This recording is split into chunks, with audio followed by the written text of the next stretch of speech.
Fred, the subject is miracles, and the Christian community is based on its biblical foundations. Why don't you talk a little about miracles in the context of the Bible itself? Great. The Bible is filled with miracles. In the Old Testament stories, we see a lot of things. Creation, the Exodus story, the Elijah stories, Elisha, the three young men in the furnace. The words that we look at there throughout the scriptures are signs, wonders, and powers. The key word for me, though, especially in New Testament thought, is the word dunamis, from which we get our English word dynamite. We translate it power. That's very different from what we get in the Latin. The Latin word translates into miracle, the wonder of what's taken place. It's not explained, something that's not really explained. Let's think about Jesus for a moment. In John, for Jesus, the miracles he does are called signs, the sign source, which express the glory of God and call for faith, a faith response from the people involved. In the first gospel written, Mark, we have different kinds of miracles. We have the nature miracles, Jesus walking on water, stilling the storm, turning water into wine, feeding the multitude. This last one we can see a parallel with God's feeding the Hebrew children in the wilderness.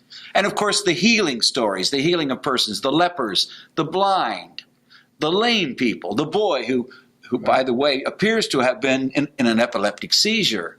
And of course, driving out demons. These miracles for me are used to teach. They teach about God and the nature of God. I like to call them enacted parables. And they're used for teaching. Also, they're not done just to demonstrate power. They demonstrate the compassion of God. And interestingly, in Mark, Jesus said after healing someone, don't tell anyone. Of course, they always went and told everybody. But that's called the Messianic secret. The greatest miracle, of course, is the resurrection itself. And we could start there and work our way back. The others make sense in the light of the resurrection of Jesus. All of these miracles, though, for Jesus are done for one purpose, that is redemption, salvation. You remember the man lowered in Jesus' presence? The first words Jesus said to him were, your sins are forgiven. That's the purpose of these miracles. And Jesus gave the same mission to his disciples. He said, go proclaim the gospel and drive out demons, which means to heal them, bring healing to their lives. Well, Fred, you're such a specialist here. We could go on all morning. The pastor wants to preach today. So let's think for a moment as we leave the biblical base, there's so much could be said.